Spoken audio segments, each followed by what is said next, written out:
Hello YouTube family, જય સિયારામાં બધાનું આપણા વિડીયોમાં સ્વાગત છે। તો અત્યારે આપણે જે રાજભા ગઢવીની જે વાડી છે ત્યાં હવે આવી ગયા છીએ। જોઈ રહ્યા છો તમે, જે તમને આંબા બતાવું તમે જે તો જોવો, આપણે જે ગીરનું ઘરેણું જે રાજભા ગઢવી છે તેની જે વાડીએ આવી ગયા છીએ। અને તમે જે વિડીયો પણ જોયો હશે, જે આજે એને વાડી છે તે જો આંબાનું જે વાવેતર કરી રહ્યા હતા રાજભા ગઢવી પણ અહીંયા જે આવ્યા હતા, તમે વિડીયો તેના જોયો હશે ચેનલમાં।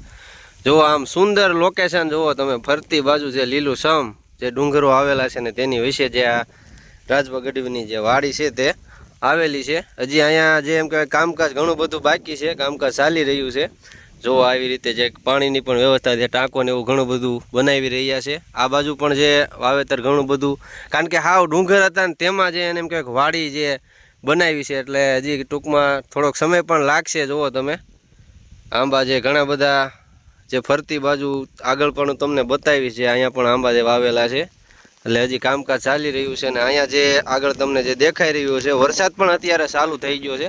જો અહીં તમને દેખાઈ રહ્યું છે જે નેહડા ગોળે એક ઝૂંપડું આવેલું છે, ત્યાં જે રાજભા ગઢવીના કાકાની છે તે અત્યારે હાલમાં અહીંયા રહે છે। તો તમે પણ જે આ ગીરની મજા અત્યારે જે માણ્યું હોય ને, તો ચોમાસામાં એકવાર તમે પણ ગીરમાં આવજો। ખૂબ જ એમ કંઈક સુંદર વાતાવરણ અને જે લીલું સમ હરિયાળું જે ફરતી બાજુ તમને જોવાની મજા જ કંઈક અલગ હશે। તો વિડીયોને લાઇક કરજો, શેર કરજો અને કોમેન્ટમાં જય સિયારામ, જય માતાજી લખવાનું ભૂલતા નહીં અને સપોર્ટ કરતા રહેજો।